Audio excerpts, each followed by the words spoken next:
Section D માં પૂછાતા પ્રશ્ન આપણે જો વાત કરી ગયા બાબા કાંડી પૂછાય છે પ્રશ્ન બાબા 47 થી ચાલુ કરીને બાબા 54 લગી કેટલા પ્રશ્નો હોય 8 માંથી કેટલા કરવાના આપણે બાબા 4 4 50 20 માર્ક આવી જ જાય કેમ ચેપ્ટર 6 ચેપ્ટર 13 અને ચેપ્ટર 14 આ ત્રણ પ્રકરણ પકડાય એટલે તમારા બબ્બે પ્રશ્ન આવે બાબા એટલે તમારા બેઠા માર્ક્સ થઈ જાય હવે વાત કરીએ બીજા એક્સ્ટ્રા પ્રશ્ન 4 અને 5 માં જોઈએ તેનો આપણે વિડિયો મૂક્યો છે હવે વાત કરીએ કેવી રીતે પૂછાય પ્રશ્ન 47 અને 48 નંબરનો પ્રશ્ન મોસ્ટ ઓફલી બરાબર ચેપ્ટર 6 માંથી પૂછાય છે તો ચેપ્ટર 6 નો પહેલો પ્રમેય પૂછાય તો ઠેરસનો પ્રમેય અથવા એને જ કહેવાય સમપ્રમાણતાનો પ્રમેય અથવા આ પ્રશ્ન આવી રીતે પૂછાય જો ત્રિકોણની કોઈ એક બાજુ સમાંતર દોરેલી રેખા બાકીના બે બાજુઓને ભિન્ન બિંદુમાં છેદે તો તે બરાબર બીજી બાજુઓના કપાતા ભાગને તે બાજુને સમપ્રમાણમાં વિભાજન કરે અથવા આ પ્રમાણે પૂછવું હોય આ વખતે થોડું ડિફિકલ્ટ કરીને તો ત્રિકોણ ABC માં BC સમાંતર હોય તો સાબિત કરો કે AD છેદમાં DB અને AE છેદમાં EC અહીંયા PQ RB આપી શકે XYZ બી આપી શકે પહેલા તો આપણે સ્ટેટમેન્ટ આવડે સ્ટેટમેન્ટ આપણે આપેલું છે લખવાનું નહીં આપેલું હોય તો આપણે લખવાનું જો ત્રિકોણની કોઈ એક બાજુને સમાંતર દોરેલી રેખા તો પહેલા તો મારા મગજમાં ચાલે આકૃતિ દોરી દેવા મેં બાબા આકૃતિ શું કે ત્રિકોણ ABC દોર્યું બરાબર એક બાજુને સમાંતર એટલે BC ને સમાંતર બરાબર C પછી આવે D અને E આપણે ABCD ક્રમમાં ચલાવવાનું એટલે તરત પડીએ બરાબર પક્ષ લખતા જવાનું સાથે બરાબર શું આપ્યું છે ત્રિકોણ ABC માં BC ને સમાંતર આપણે એક રેખા દોરી કઈ DE બરાબર સમજ પટ્ટી છે DE બરાબર આપેલી છે હવે શું કીધું એનાથી જે બાકીના બે બાજુ હતી તેના ભાગ કપાતા રેખાખંડ ના ભાગ કેવા હોય છે એકબીજાને સમપ્રમાણતા એટલે એ સમપ્રમાણમાં સાબિત કરવાનું છે સાબિત કરવાનું એટલે આમાં આવે સાધ્યમાં તો સાધ્ય શું થઈ ગયું કયો તો પહેલું એટલે કે AD છેદમાં DB is equal to AE છેદમાં EC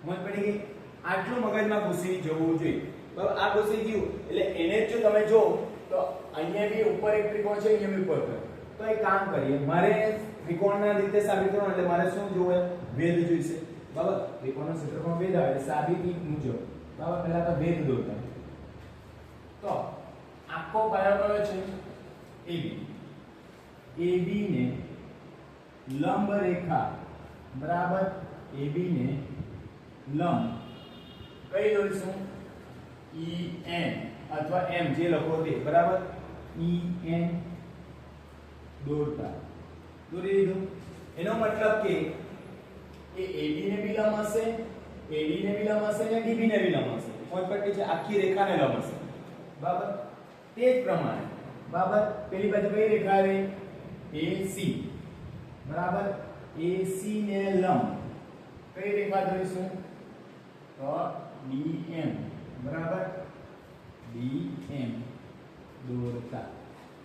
દોરી દીધું ચાલો હવે શું કરીશું સર સાબિત કરવાનું છે મને તો ઉપરનો ત્રિકોણ દેખાય કરે એટલે થોડું સાબિત થાય તો બીજા બે નીચે ત્રિકોણ દોરવા પડે ને આ નીચેના ભાગની સાબિત કરવાના છે સમપ્રમાણ ઉપરના થોડા કરવાના છે તો મેં એક કામ કરું BC ને બરાબર એટલે B અને C માંથી એક બિંદુને જોડી દે એટલે B અને E ને જોડતા B અને E ને BE અને કોણ DC જોડતા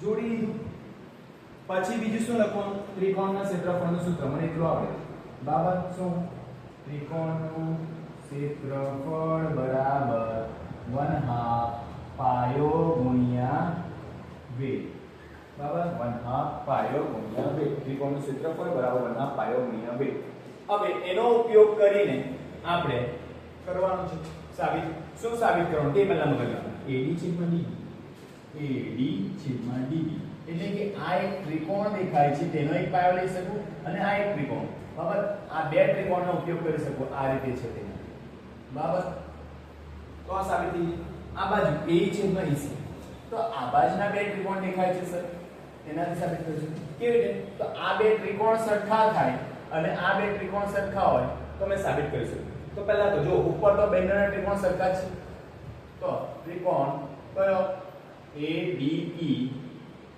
અને નીચે કયો ત્રિકોણ DEB બરાબર AD નું ક્ષેત્રફળ પહેલા લખીએ ADE નું ક્ષેત્રફળ. પહેલા એક જ પાયાની વાત કરીશું. પાયો કયો લેવાનો મગજમાં યાદ રાખવાનો કયો તો EN. ચાલો EN વાળા જેટલા ત્રિકોણ તેની વાત કરીએ. ચાલો ક્ષેત્રફળ 1/2 પાયો ગુણ્યા વેધ. પાયો કયો લેવાનો છે AD. એનો વેધ કયો EN. મોજ પટ્ટી છે. ચાલો તેવી રીતે એક પાયાની નીચે બરાબર એટલે એક ત્રિકોણની નીચે કયો ત્રિકોણ છે DBE. ત્રિકોણ DBE નું ક્ષેત્રફળ બરાબર 1/2 પાયો ગુણ્યા વેધ. વેધ તો એક બાજુનો સેમ જ રહેવાનો છે કયો વેધ EN. બરાબર અહીંયા પાયોની વેધ લખજો વેધ EN. બરાબર વેધ EN લેતા બરાબર સમજ પડી છે. ચાલો તો એનો પાયો કયો થઈ જશે DB. ચાલો હવે વેધ બીજી તરફ ન લઈએ તો વેધ હવે કયા જશું આપણે DM ની વાત કરીશું. ચાલો તો ત્રિકોણ ઉપર તો છે ADE. પાછો એક ત્રિકોણ ADE નું ક્ષેત્રફળ બરાબર 1/2 પાયો ગુણ્યા વેધ. વેધ તો કયો લેવાનો છે આપણે જોઈ લીધું DM બરાબર. હવે પાયો કયો થઈ ગયો એનો ADE નો પાયો કયો થઈ ગયો EM. હા ભૂલ કરી ને. ચાલો તેવી રીતે ત્રિકોણ બરાબર નીચે કયો છે DEC. ત્રિકોણ DEC નું ક્ષેત્રફળ બરાબર ચાલો 1/2 પાયો ગુણ્યા વેધ. વેધ તો આપણે કયો લેવાનો છે DM અથવા આખાનો વેધ તો DM જ છે. તો આ વખતે પાયો કયો થઈ ગયો EC બરાબર. અને આપી દો 1 2 3 4. હવે આકૃતિમાં ધ્યાનથી જો તો ઉપરની આકૃતિ ઉપરનો જે ત્રિકોણ બને છે બરાબર એટલે કે ADE. આ બી AD છે આ બી AD છે. કોણ પડી એટલે કે બરાબર સમીકરણ 1 અને 3 સરખા છે. કોણ પડી છે એટલે મેં અહીંયા લખી દે એક લીટી છોડીને મારે બીજું લખવાનું છે એટલે છોડી ADE નું ક્ષેત્રફળ બરાબર ADE નું ક્ષેત્રફળ. સમજ પટ્ટી છે. ચલો લખી દીધું. પછી સમીકરણ 2 અને 4. 2 અને 4 માં કઈ દેખાય તો જો 2 અને 4 કેવી રીતે છે એક આ રીતે છે ત્રિકોણ એક આ રીતે છે. તો 9મા ધોરણમાં આપણે પ્રમેય ભણી ગયેલા કે બે ત્રિકોણ હોય. આ બે ત્રિકોણ છે બરાબર કયો તો DEB. DEB આ પહેલું ત્રિકોણ બરાબર. અને આ બીજું ત્રિકોણ છે બરાબર કયું DEC. એટલે કે ત્રિકોણ DEB અથવા DBE લખો તો પણ ચાલે DBE અને ત્રિકોણ DEC બરાબર. હવે જો ઉપર કોણ છે એક પાયો છે. બંનેમાં કેવો છે સરખો. B આમાં બી આવે D આમાં બી આવે એટલે એક જ પાયો DE અને તેના શિરોબિંદુ એટલે ઉપર આવેલા છે. કયા ઉપર આવેલા છે આમ નીચે ત્રિકોણ હોય તો D અને B બરાબર. સોરી B અને C. B અને C એક જ રેખા. કઈ રેખા છે આ ધ્યાનથી જો તો જોડેલી છે BC પર આવેલા છે. તેથી તે સમાન થાય. કારણ કે આપણે 9મા ધોરણમાં ભણી ગયેલા કે બે ત્રિકોણ એક જ પાયા પર અને એના શિરોબિંદુ એક જ રેખા પર તેના ક્ષેત્રફળ કેવા હોય સમાન. એટલે કે અહીંયા મેં લખી દે નીચે ત્રિકોણ DBE નું ક્ષેત્રફળ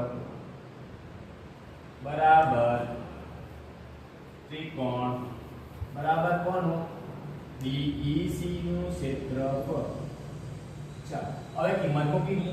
આ બાજુ છે 1/2 AD છેદમાં EN બરાબર. અહીંયા છે 1/2 બરાબર શું હશે B બરાબર જો ધ્યાનથી બરાબર DB છેદમાં બરાબર DB છેદમાં EN. સમજ પટ્ટી છે. તે જ પ્રમાણે ADE બરાબર 1/2 AE છેદમાં DM કેવી રીતે DEC નું ક્ષેત્રફળ 1/2 EC છેદમાં EC into DM. હવે જો આ વેધ સમાન ઉડી ગયા 1/2 સમાન ઉડી ગયું 1/2 સમાન ઉડી ગયો DM સમાન. હવે બચ્યું શું AD છેદમાં DB AE છેદમાં EC. તો આજ તો આપણે સાબિત કરવાનું હતું. આવી ગયું? સમજ પડી ગઈ?